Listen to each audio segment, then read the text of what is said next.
And we are live.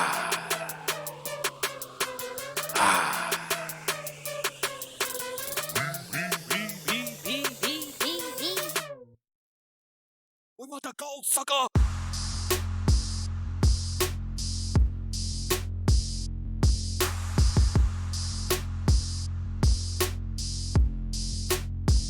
We want the gold, sucker.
I just now noticed that my mic was off. It's always one thing or another, so sorry about that.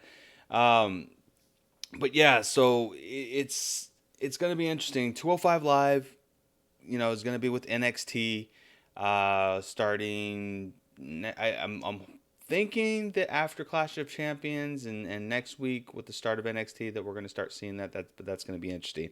I am definitely sad that 205 Live is going to leave, but to be honest, I haven't watched an episode of 205 Live in almost 6 or 7 months, and it's not because I'm not interested in the product. I definitely am. It's just I didn't even know that they switched from Wednesdays back to Tuesdays, and the marketing of it has just been atrocious. I love the Drew Gulak as champion, um, but and I kind of hinted at this last week. There's just too much wrestling on television, which I mean I'm I know it sounds like it's a complaint. It's not. It really isn't. It's just finding the time to watch everything and being current with it all. It's just very hard to do. So I don't know. I mean, let me know. I mean, let me know that if do you find that the same issue? Like, do you feel like that there's too much wrestling going on, or too much that you can't keep up? I'm trying to diversify my wrestling. I'm trying to watch some more Impact wrestling, or start giving it a chance now that they're under the Anthem brand. Um, but I'm having a hard time keeping up with the schedule. hopefully with SmackDown going to Fridays, that might make things a little bit easier because everything will be a little bit more spread out. But your guess is as good as mine on whether or not that's going to be a benefit or not. So, but we'll see. Not very much news in the AEW world yet. I think that probably starting after next week, we'll start to see more. Um, Starting to see more coming out of that camp, so that we can cover it. I will say that Impact did strike a deal with AXS. I believe they bought the channel out or something to that effect, and now they will be uh, going live on AXS. But I don't watch cable, so I don't have that particular channel myself. However, they are available on Twitch, and I believe they might actually even be available on Hulu. So that's no excuse. I should actually start watching it. There's a lot of people on that brand that I do enjoy watching, at least from a Twitter perspective, and maybe on some Mae Young classics that I've seen them on. I've got to do a better job. Like as a wrestling fan, I've got to do a better job of spreading out the love. So I don't know. I need 3 promotions. I don't want to give up Raw and I don't want to give up SmackDown. I need 3 solid promotions. I'll keep WWE as one brand and then 2 other promotions. AEW is going to be the other one for sure. So it's either going to be Impact or Ring of Honor. Yeah, we'll have to figure that out, especially with our new format coming out. So, but let's jump into it, man. Let's start with Raw. So Raw this week, I thought was a fantastic Raw. It wasn't so much of a go home show, like it was, but it wasn't at the same time. Off the bat, I noticed more than anything, the very first hour felt like it was like the main event of the entire show. So we had Seth Rollins, we had Becky and Sasha, and Charlotte and Bayley, and uh, we had the oh, no, that was the second hour.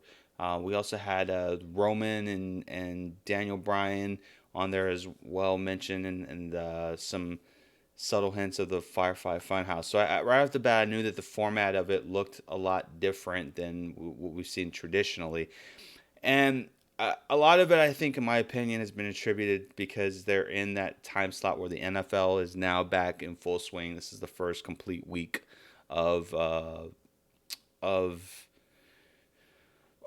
football. Monday night football is basically the end of the week, so they have that competition that they have to kind of fill in. And I thought that they actually did a pretty good job, and I thought it was pretty smart starting and ending with Stone Cold Steve Austin, just because. Like Stone Cold's a big name, he's a big draw. He still is. I mean, you saw that when he came out at the very beginning. I thought it was amazing the amount of respect that he still garners and the amount of pop and how relevant he is in 2019, when a lot of the people that were in the crowd, probably weren't even born at the height of his popularity. So that's just testament of how great Stone Cold is, and he may not be known for his wrestling acumen, but his entertainment value is second to none. So he's definitely in that conversation of top 10 wrestlers or entertainers or however you want to go. So like right off the bat, but I did like the fact that he came out. I didn't like Seth Rollins doing the whole pandering with the what chance and things like that. It kind of makes me feel like Seth Rollins is probably going to be doing a turn to heel pretty soon. Usually, like when you kind of oversaturate yourself with like face gimmicks, it's usually an indication that you're going to be turning heel pretty soon, So, uh, yeah, that kind of struck me right off the bat. Braun Strowman came out, kind of did a little bit of pandering as well, but showing respect to Stone Cold. But what I wasn't expecting was AJ Styles coming in, and right off the bat, he was hot off the mic. Dude was just spewing disrespect to Stone Cold Steve Austin like out of the gate, and I absolutely loved it. People give flack about AJ Styles being a heel wrestler, but like when he gets into it, and it's amazing. If Stone Cold could still go, it would definitely be a match that I would want to see. But I like the idea of me wanting to see them go at it, even though we know that's never going to happen at all. You could tell that Stone Cold, just by the smirk on his face when AJ was given, the quips, you could tell AJ or Stone Cold has so much respect for Stone Cold, and the chemistry in the ring. I mean, the chemistry those two have together is just amazing. I don't know if AJ did one of those podcasts with Stone Cold or not. I kind of want to say he did, but thinking back on it, I don't.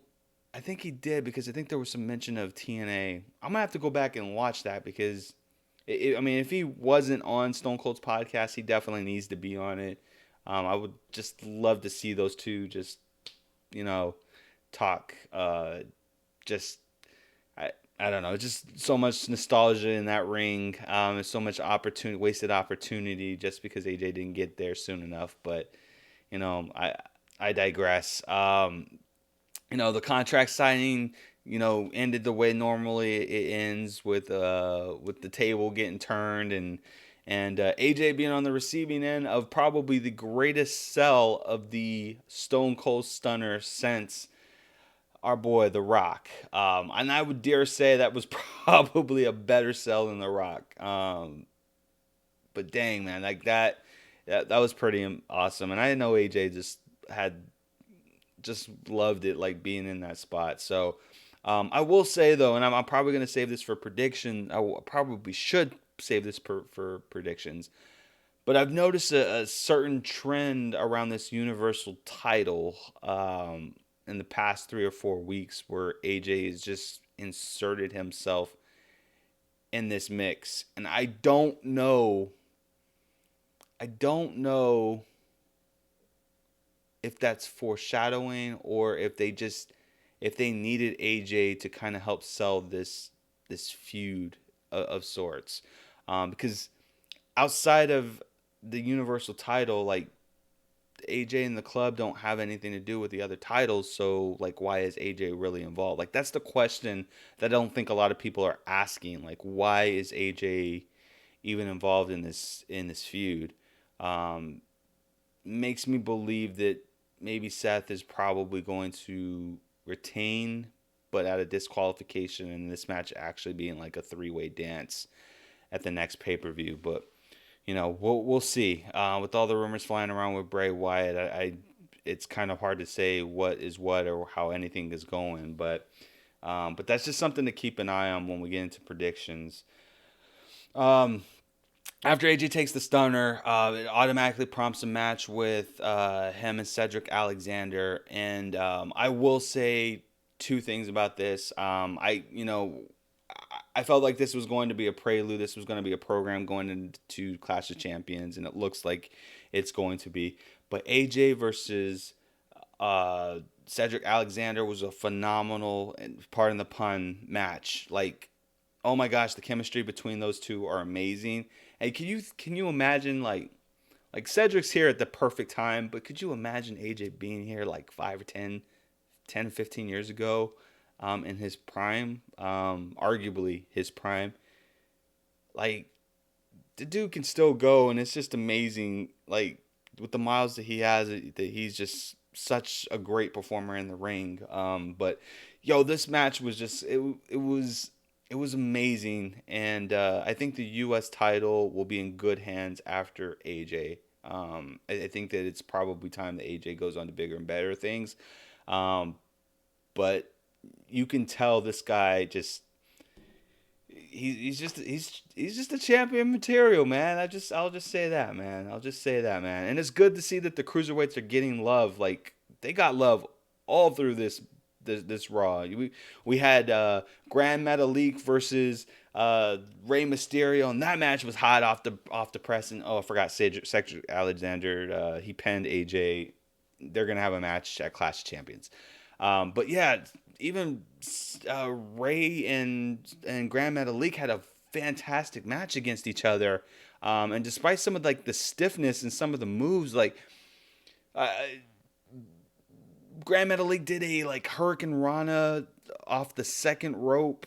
To Rey Mysterio was sitting on he was sitting on the top rope, and he did it from the second rope. It was just something crazy, but you could just the slap on the back of the mat that you heard after he did that, like a quick snap, was just insane. And then Ray doing something that's just stiff was just crazy. There was a bump that was outside of the ring that was crazy. Like, these two really showed why cruiserweights should be on the map, and I'm wondering.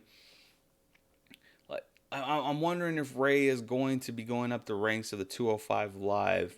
And if he is, that's going to be weird because with the way things look like, again, we stated earlier, it looks like 205 Live is going to NXT. But if they spread some of them out to the main roster, man, we could have some pretty exciting matches. So I'm definitely for that. We had some... Bray Wyatt has some promos that were going on throughout the night saying that, hey, the new Firefly Funhouse is coming out, and I like that. We are enthralled as a community in the Bray Wyatt character and in the storyline itself, and it was good to see. It was definitely good to see that they're using the hook, the bait and hook, and I like that. So we ended up seeing that later on in the night, but in between that, we got the King of the Ring, which was a three-way between Baron Corbin, Samoa Joe, and Ricochet. Now I had Ricochet winning this one, but hoping that Joe would actually sneak out the victory. I know that the fan favorite or the internet favorite, or however you want to say, was Baron Corbin, which he did eventually win. And shout out to Darkness Wolf 9 for following us on Twitch. We appreciate you, bro. Make sure you go onto YouTube and subscribe to us there as well, so that you have a chance to win a $50 gift card to Amazon.com. Baron Corbin, he ends up eking out a victory. Like, he steals the win from what's his name? He steals the win from Samoa Joe, which I liked because it protected him at the same time because he didn't take an L. Samoa Joe's got to stop taking them L's, though. I'll tell you, I still think that next year, 2020, is going to be the year of Joe, but man, he's taking a lot of L's. And I think that's the reason why they had this here. But it was a solid match. Like, it was a great match, and Baron Corbin is just truly stepping up his game, and I'm absolutely loving it. And he's not doing a lot of talking on the mic, which I think is in his favor. But man, like, the wrestling has just been stepping up left and right for this crew, and I absolutely love it. So it looks like Baron Corbin is going to the finals. He is the finals for the Raw champion, and we'll go into the SmackDown one a little bit later, because that one's actually a little bit it's a little bit more interesting on the way that transpired. And then we get Sasha. We get a tag team match between Sasha, Bayley, and Becky Lynch and Charlotte. And this was a really good match. And in fact, this match went about, I want to say, 20 to 25 minutes. It was a very long match. I mean, if you've seen a 4-horsewoman match, whether it's one-on-one, like a fatal 4-way, or 2-on-2, or a triple threat, like, these women just put it all on the line. They tell you why they're the best at what they do in the WWE. And I loved it. Like, I loved the crispness in the moves and the execution, the storytelling in the matches, the goading between Becky and Sasha, and Charlotte and Bayley. I loved the aggressiveness that Bayley displayed in the match itself. Like, I absolutely loved it all. The only thing that I didn't like was that Bayley took the natural selection for the loss, for the L. I get why they did it, but I don't know, man. For me, it just kind of just seemed, I don't know, kind of off. Like if Charlotte wins, like this is kind of like a really black eye to Bayley. But I mean, I don't know, man. It's gonna be interesting. Hit up here in the chat real quick. We got some commentary here. Darkness Wolf 9 says, I got sent by Brandon and his partner. They said that you're an awesome streamer. Such love, man. Hey, man, I appreciate it, man. Brandon's a good dude. Nefx, I can't say enough about him and, you know, his fiance, and wish them the best. Thank you so much for the referral over, and thank you so much for joining the stream, Darkness. Anytime that we can get some love, you know, it's all good, man. We reciprocate where we can, so we appreciate that, man. So, you know, like I said, I didn't like this, but I'm okay with if the end result is how I feel like it's going to be. I want to definitely dive into Bayley's character because, you know, one of the criticisms in this whole arc is that people are confused, and that's the word that I'm going to say. People are confused about Bayley's character. You know, whether she's heel or whether she's face. And, you know, I'm gonna get into that when we get into SmackDown, but just, you know, just for that 1 second, like I said, kudos to the horsewomen. They do the damn thing every time that they're in the ring together. I really wish that, and I know that they do their best at doing this, but I really wish that crispness that they have and that chemistry that they have would, and I'm going to use the word again, reciprocates with the rest of the roster. I think the only one outside the horsewomen where each of these women really do well with people who are not the horsewomen would be Alexa Bliss and Asuka. I think those two with those chemistries as well with the horsewomen, it's always a 5-star match. I mean, you can literally end the show or end a pay-per-view with one of those 6 women and fighting each other, and it would just be completely amazing. So then we get the Firefly Funhouse, and this one was pretty interesting. So going into Raw, and judging by Bray's, you know, track record of attacking legends, I thought for sure that he was going to take out Stone Cold Steve Austin. Like, I was like, man, he's going to come in right after the promo, the very beginning of the hour, and, man, he's going to just completely, like, take him out. And it didn't happen. I was like, okay. Well, they said that there's going to be more of the Funhouse. Maybe we'll get an explanation later on. And then, you know, we get Rambling Rabbit and the Buzzard and Sister Abigail saying Stranger Danger 316, Stranger Danger 316. You know, a snake sheds its skin and da-da-da-da. And I'm like thinking to myself, like, he's not going to attack him. Like, at all. So, I mean, it's been pretty clear that when the Fiend comes out, I mean, when Bray Wyatt, the character in the Funhouse, comes out, we don't see the Fiend, and vice versa. So, like, I mean, that should be our clue that the Fiend's not going to come out. But yeah, man, I was thinking about it, and then, you know, everyone was going crazy in the Funhouse with the 316. And then Bray comes with the mallet and just smashes it. And then 11:19 comes out on the clock. So then we was thinking, man, 11:19. I was looking at the calendar. It's like, that's a Tuesday or maybe a Wednesday, but it's sometime in the middle of the week. So it's like, it's not a pay-per-view, so it's nothing to really goat about. And with it being I want to say it was a Tuesday. And with it being on Tuesday and SmackDown not being on Tuesday, that doesn't make any sense either. So, like, what's the deal? Like, what's November 19th or 11/19? And then people were saying, like, Undertaker debuted on November 19th, which was, I believe, Survivor Series. He did debut in Survivor Series. So I thought that maybe, you know, Fiend was going to show up next or on Tuesday when Undertaker was announced to show up, and maybe he was going to attack him.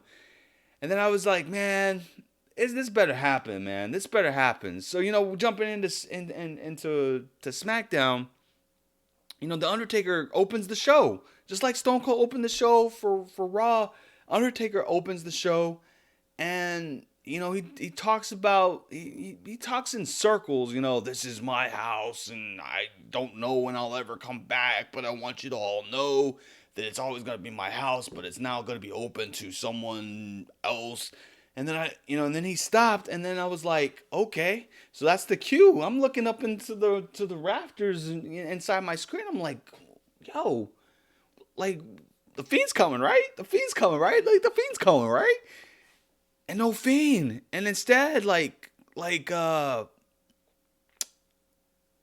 Zayn's music hits, and then I'm like, okay, all right, this is a major troll job. Like, this is a straight up troll job, and I like it, man. I like when I mark and I get worked, because that's the whole point of wrestling, is to get worked into thinking something's going to happen when it's not, because it's like that means that you're part of the show, and that means that they're being creative in the way that they're gaming your interest, and that's, to me, that I'm okay with that. So, especially with them talking about passing the torch. But Sami Zayn comes out, and he says all the things that we think that the Fiend would say. You need to pass the torch. You're getting too old. You need to hang things up. We respect you, but it's your time to go. And Undertaker hits him with the choke slam, and then that was the end of that segment. So we'll know. We don't know for sure, but maybe somewhere down the road we'll get I don't know, something will happen. Maybe just don't make it at one of the side shows. Please don't. That's all I gotta say. Just don't make it part of the side show. You're gonna do it at Survivor Series, or do it at WrestleMania, or even Royal Rumble, but don't do it at any of the side shows. So, Darkness in the chat says, I just watched Khabib knock Dustin the heck out. I love it. Class Khabib with his grapples. Yeah, you know what, man? I thought Dustin was actually Poirier was going to actually get him. Like, he had him at one point, and then, Khabib, just the veteran that he is, man, he just completely just demolished him. So, choked him out. I think it was in the second round, if I'm not mistaken. But that was a good fight, man. And Khabib is a class act. To say what you will, he's a class act, and someone who loves the sport like that, they got nothing but respect from your boy Sage the Mark. That's what I'll say about that, my man. So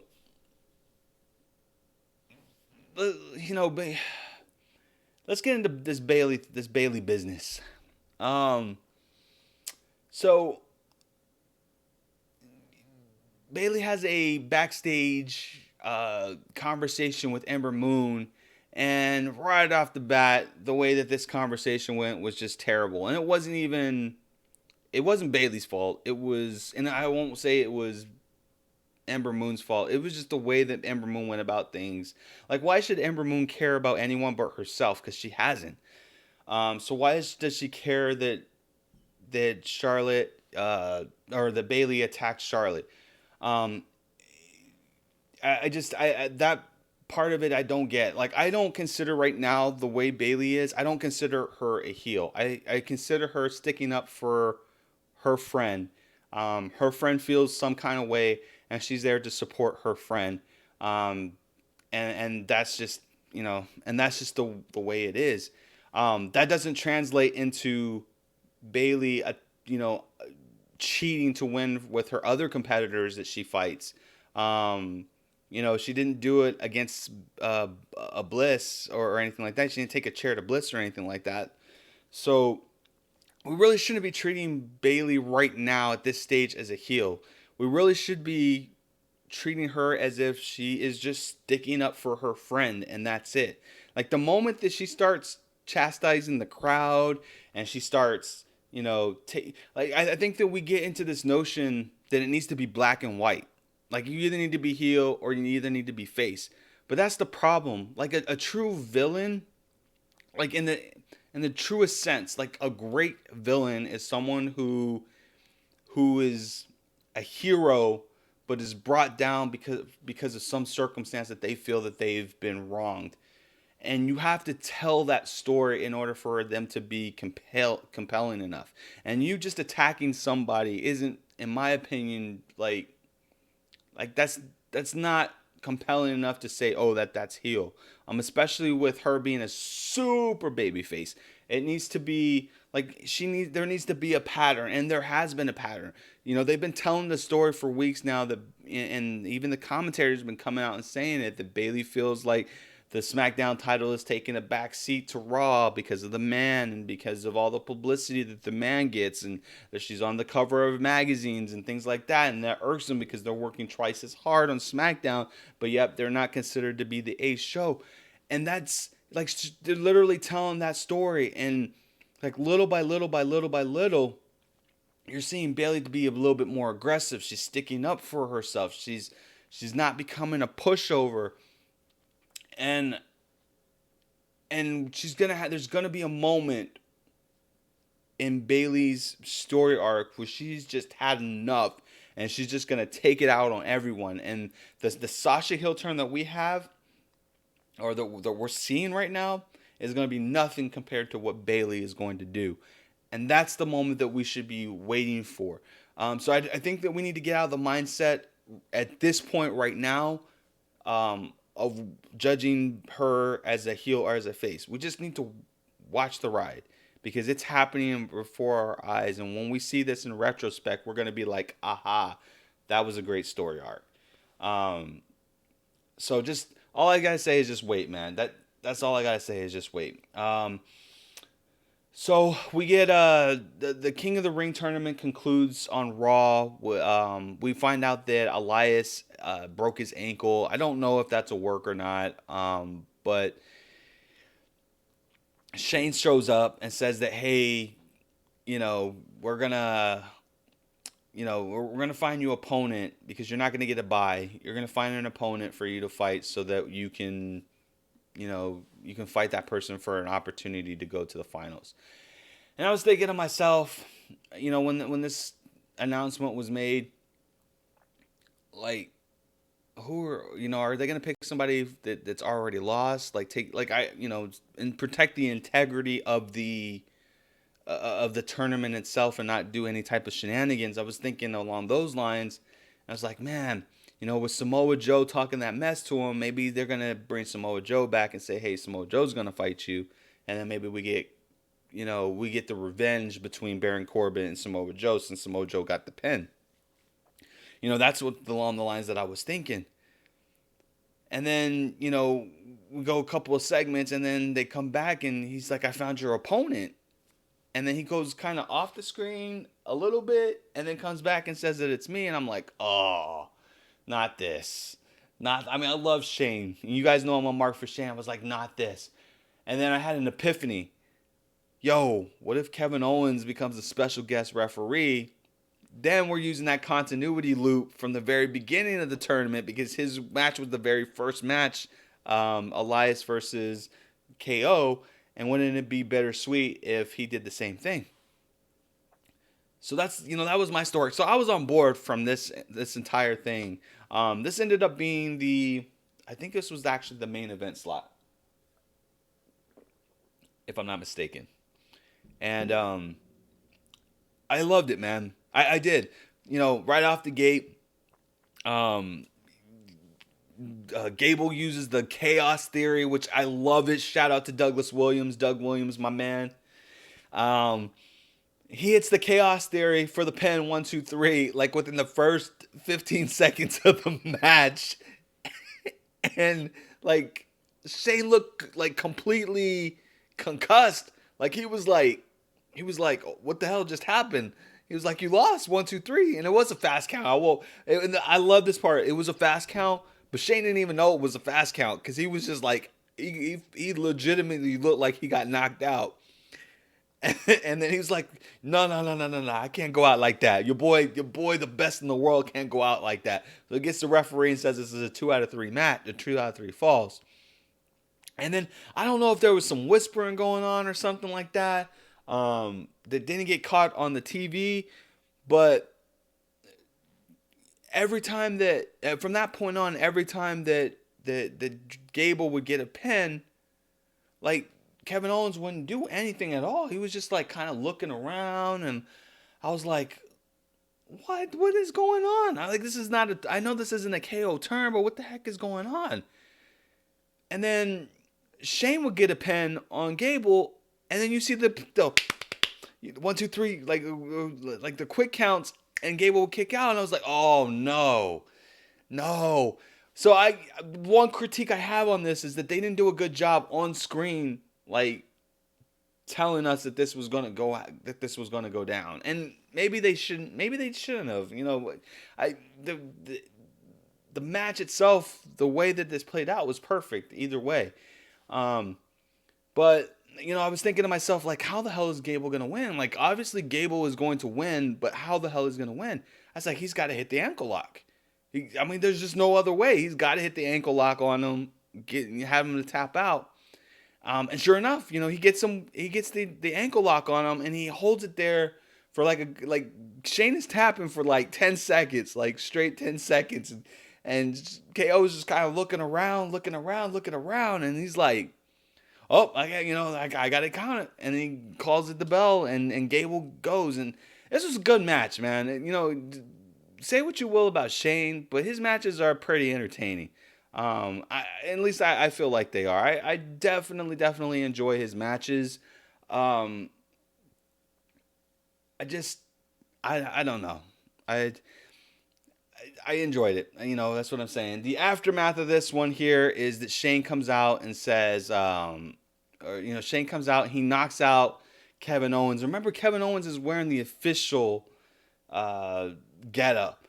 So he attacks an official, and I'm thinking to myself, well, if he attacks official, then he's going to have some repercussions. He's got to have some repercussions. And, just like it was done to KO, like it's being paid in full. Karma's coming back at him. But instead, we get a swerve, and Shane fires him. And I'm like, what? What is going on? He fires him? I'm like, what? Why? Like, this doesn't make any sense to me, like, at all. So that ends up happening. And then at the end of the night, after the show goes off of the air, 11:30 at night, Kevin Owens hits a tweet and says, he puts out, some cryptic letter or numbers on his, it was like 2024 and 17 or something like that. It essentially is spelled out NXT on. It was the alphabetic numbers for NXT. So, the internet's going wild thinking, oh, Kevin Owens is going to NXT. And that kind of makes sense with their debut next week. It would make sense for him to go there. I don't know if this was the plan all the way through or not. I know that, this storyline was supposed to... I don't think the storyline was meant to take it this far, but I think that there was some derailment with Shane and some jury duty that may have prolonged this one here. But that's going to be interesting. I'm going to tune in next Wednesday to see if he actually makes his re-debut in NXT. I don't think that that's considered to be a demotion, considering that they're going to a primetime slot on USA. But we'll definitely see how that works out. So yeah, man, that was pretty much SmackDown. Kofi Kingston and Orton had like a banger as well, which it is what it is. Those two guys can put on a show. I have no doubts that it's going to be an entertaining show going into Clash of Champions. So, but with that being said, guys, let's get into Clash of Champions predictions for Clash of Champions. I'm going to read out this card here and give you guys my predictions of what's going down. Starting at the bottom of the card in no specific order, just pulling out the card from one of the websites and kind of going through it row here. So we'll first start out with Cruiserweight Champion. We got Drew Gulak versus Humberto Carrillo and Lince Dorado.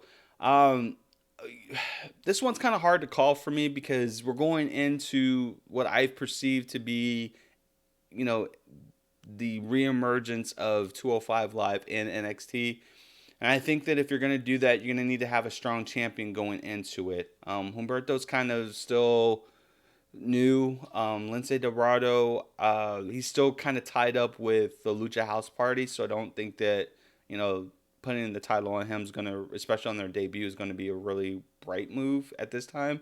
But maybe in the future, I think that truly when Drew Gulak does merge with 204 or with NXT, I think that he is going to be a good contender for the North American title. So we'll definitely see how that goes out. But I have Drew Gulak winning this one. This is probably going to be a pre-show match, unfortunately. But I think this is going to be a show stealer for sure. Then we got the women's tag team match: Alexa Bliss and Nikki Cross versus Fire and Desire. I didn't talk about this on SmackDown, but yeah, Fire and Desire actually got a victory over uh, Alexa Bliss and Nikki Cross. So they, naturally that's going to put them in contention with the title. Call me crazy, but I think Fire and Desire are actually going to take the belts off of Alexa Bliss and Nikki Cross and start their storyline. Um, Alexa Bliss and Nikki Cross don't necessarily need the titles. They've been great champions thus far. I would argue say that they've probably been the best champions for this particular title. I wouldn't mind still seeing this on here until Survivor, having the straps on them until Survivor Series, but I don't think that that's going to happen. Shout out to Veronica211. Thank you so much for following us on Twitch. Make sure that you go onto our YouTube channel. Subscribe to us on YouTube. Just search for It's Real Wrestling Podcast, all spelled out. We've got a live cast going on right now. Have an opportunity to win a $50 gift card at Amazon for Amazon.com. So SmackDown Tag Team Championships. We got the New Day versus the Revival. We haven't seen the New Day in almost 3 weeks around this title after the beatdown that they've got between the Revival and Randy Orton. I think that it's kind of crazy because the Revival is a SmackDown. I mean, is a Raw. Like they're on the Raw roster officially. So them competing for the SmackDown title is going to be kind of crazy as well. See, we got some chatter in the room there. Veronica211 says, "Hey, much love from Brandon's team. Keep up the good work." Hey, I appreciate you, man. Appreciate you, my lady. Thank you so much for joining the chat. Appreciate again, Brandon's he's a godsend. He's a good dude. So I appreciate him showing some love and support for the channel as well as you guys. Thank you so much. Appreciate it. But yeah, so as far as SmackDown title, I got the Revival winning this one. It doesn't make sense, but I think this is going to be the start of the demise of the New Day. I've been saying that for some time now that I feel like it's coming, and this is going to be the kind of the unraveling of it. So I think that them losing the championships will end up starting that. So. Then we got the Raw Tag Team Champions, Seth Rollins versus Braun Strowman and Dolph Ziggler and Robert Roode. Bobby Roode. I'll never call him Robert Roode, ever. This one's kind of tough. So, I could see them retaining the titles, but them retaining the titles doesn't do anything for them. I think that if you're... I don't think that anyone has successfully defended a 2 belts title on the main roster. And I think that there's a reason for that in particular. And I think that Dolph Ziggler and Bobby Roode being put together is just kind of what they call it when you put a team together only to have them traded off to somebody else without making your other tag teams look bad. I think that that's what's going on. I think they're paper champions, I think is what they call them.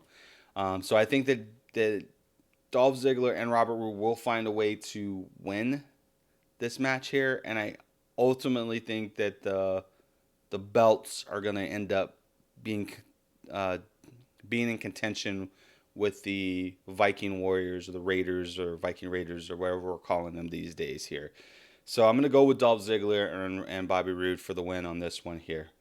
The U.S. title. AJ Styles versus Cedric Alexander, man. It pains me to say this, but I think Cedric's going to end up winning this one here. Like I said, AJ doesn't really need the belt itself, and I think that there's a reason why he continuously inserts himself in the feud between Braun Strowman and Seth Rollins. I think that he is going to eventually insert himself into that feud. I think that taking the belt off onto Cedric Alexander, who's proven that he's capable of putting on great matches with everyone. I think it's just the smartest play to do is just give it to Cedric Alexander. I will be shocked if AJ wins this one. And I know that sounds bad because it's AJ freaking Styles, right? But I would be shocked to say that he keeps this title. Like, it just, to me, it doesn't make any sense why he would keep the title. But stranger things have happened, so we'll see. Intercontinental Championship, Shinsuke Nakamura versus The Miz. I don't know. Is it time for The Miz to have another championship run? I don't know. I can actually foresee that this actually goes maybe another month, another pay-per-view before the title gets changed. I think Shinsuke is going to retain this one here. And I will say on SmackDown, I absolutely loved it when they were talking to him in English and he was responding in Japanese, and he had this smirk on his face the entire time because he knew what he was doing, and he was playing coy. So I shout out to my boy Shinsuke Nakamura, man, keeping it real. Shinsuke is going to retain that title for sure. We got Roman Reigns versus Erick Rowan. This match, I didn't know that I wanted to see this match. I will say that I noticed that they brought back Erick instead of just calling him Rowan, and I don't know if that was intentional, and maybe the side of some things to come. But I like it. I absolutely like it. So I've got Roman winning this one by disqualification. I do think that we didn't see Daniel Bryan on Monday, and I refuse to believe that they're turning him face already. Like, the only way they're going to turn him face is if The Miz ends up turning heel, and that doesn't seem like that's happening anytime soon.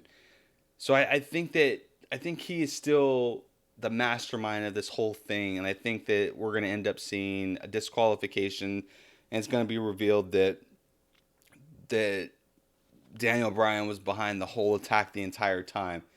Maybe there was an angle yet to be revealed that we're going to end up seeing where it was Daniel Bryan who maybe he drove the car.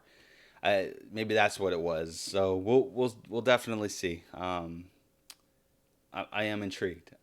They got me. That hook, it's in.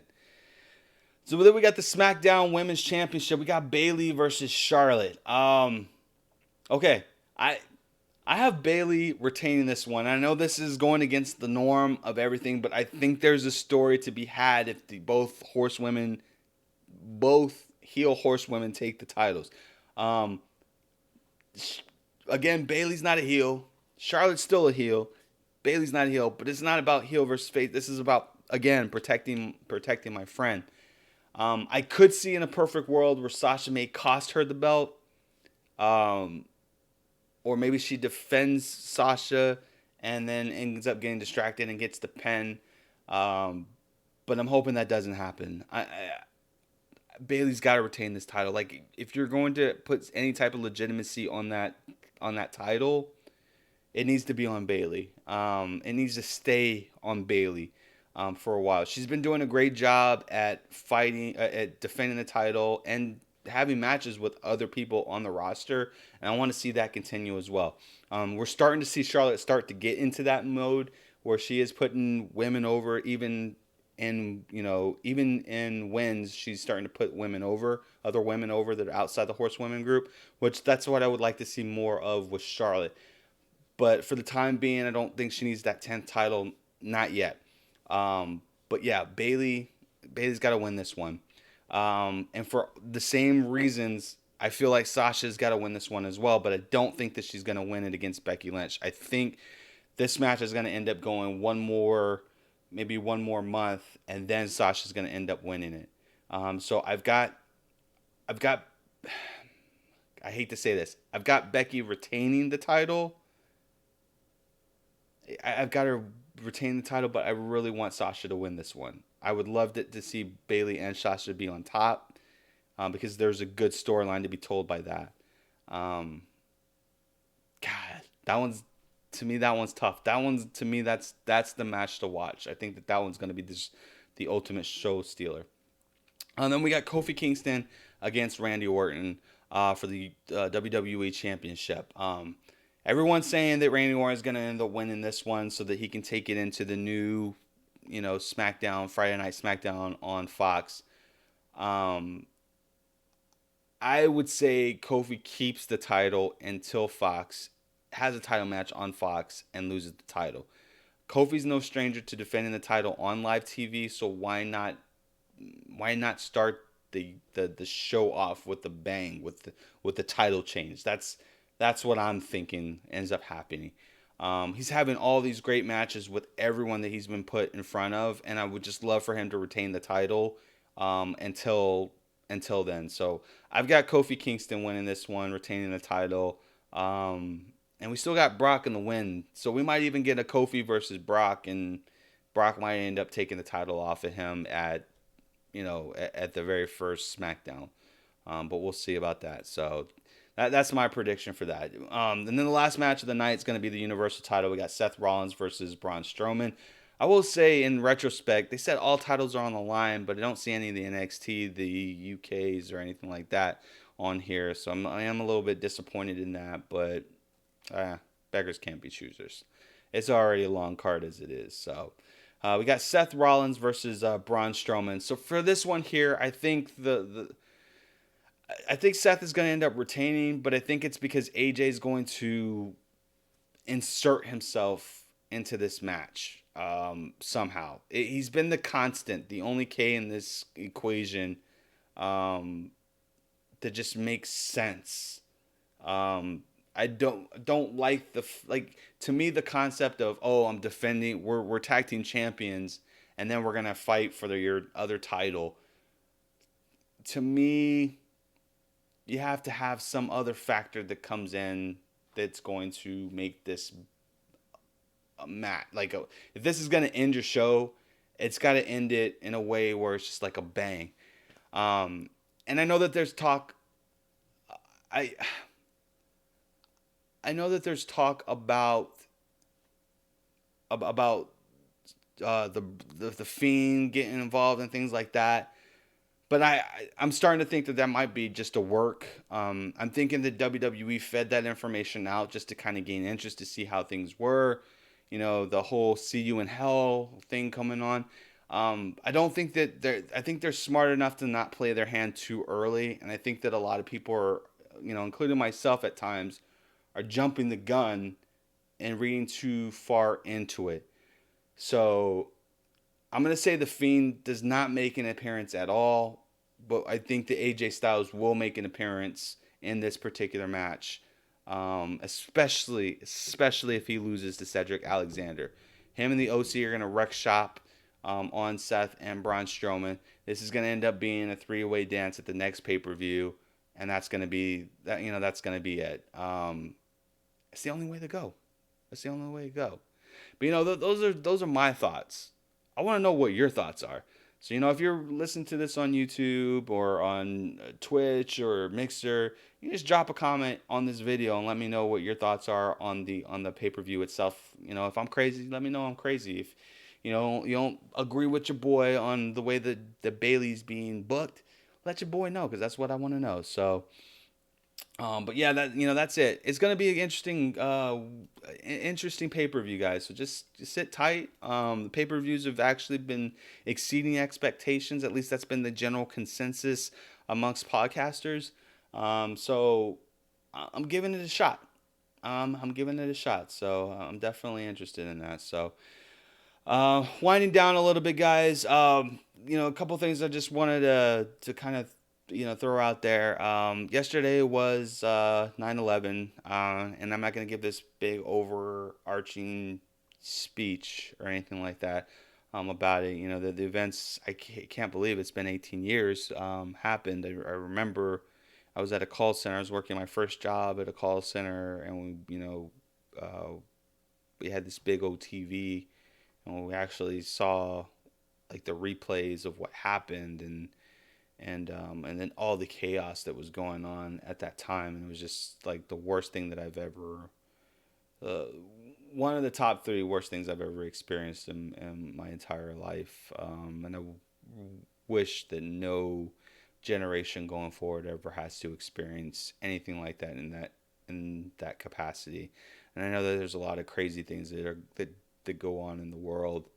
But what I would like to say is, like, one of the shining beacons that I remember from that week of events, once that happened, was that people from all walks of life were helping one another and cherishing one another, and setting aside their differences, even if it was only for like maybe a month or two after it happened. And I wish that we can take that compassion that we have for people and just that be 24/7. And I know that it can't happen because we have all these differences, but I wish that we can just I wish we can disagree with decency without having to break down people's characters and stuff, and just like, it's okay to be different, but it's not okay to hate each other as much as we do. And like, I just it bums me out, but it also breaks my heart to see how how bad we treat each other. So I, again, in retrospect, I think that we could do a better job. I could do a better job. We all could do a better job of showing compassion to one another. It doesn't ever have to be a us versus them thing in the world. And if you ever feel like that, then just reach out.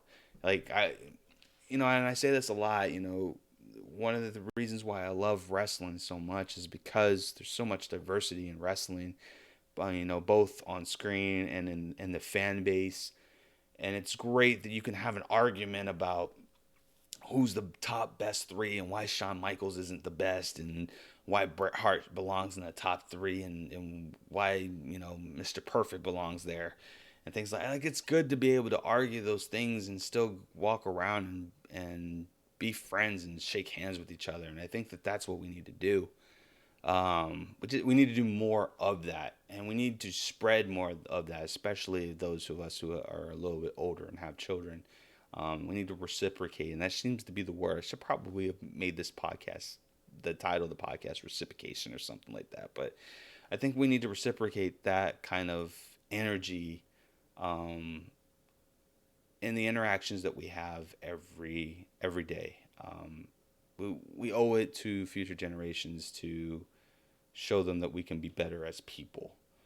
So, I'll leave that at that. The other thing I wanted to announce is, I think it was on the 10th, and Suicide Prevention Day was I think on the 10th of September, to kind of show awareness of the epidemic of people, dealing with so much grief that they feel that the only way out is taking their life. And I will say this: if you ever feel like your burden is too much, and you have those types of tendencies, you're not alone in that. And you shouldn't be ashamed of that, but you should have the wherewithal to know that there are people out there, even if you can't find them right away. There are people out there who do care about you.